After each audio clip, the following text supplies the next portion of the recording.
एक छोटे से बालक थे जिनका नाम था धन्ना जाट, बड़े महान भगत हुए।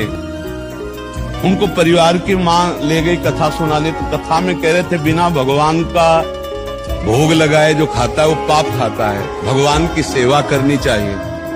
तो घर में आए, अपनी माँ से कहा, 8-10 वर्ष के होंगे, कि हमारे घर में तो भगवान है नहीं, हो भगवान का भोग नहीं लगता, पाप खाया जाए, अब कैसे होगा। तो कथा का आखिरी दिन था, तो पंडित जी के पास गए, कहा कथा आपने सुनाया कि बिना भगवान का भोग लगाए नहीं खाना चाहिए, भगवान हमारे यहाँ तो भगवान है नहीं, तो आप भगवान दे दो। तो उन्होंने देखा कि बच्चा है, तो उन्होंने कहा देखो कथा समाप्त होगी तब भगवान दे देंगे। अब वो दूसरे दिन जब जाने लगे तो उनके पीछे चले, भगवान दे दो गुरुजी आप कह रहे थे।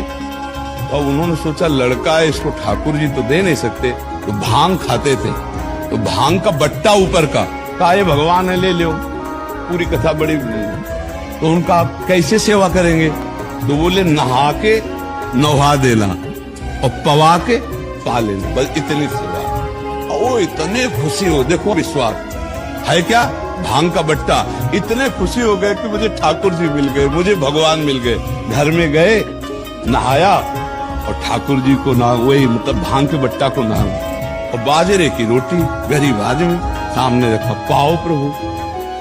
वहां प्रभु कहाँ, एक दिन हो गया, तो उन्होंने सोचा हमारे पास कुछ है नहीं, लगता पंडित जी के पास खीर पुआ सब सामग्री थी तो ठाकुर जी पाते, वो बिल्कुल ठाकुर जी मान रहे।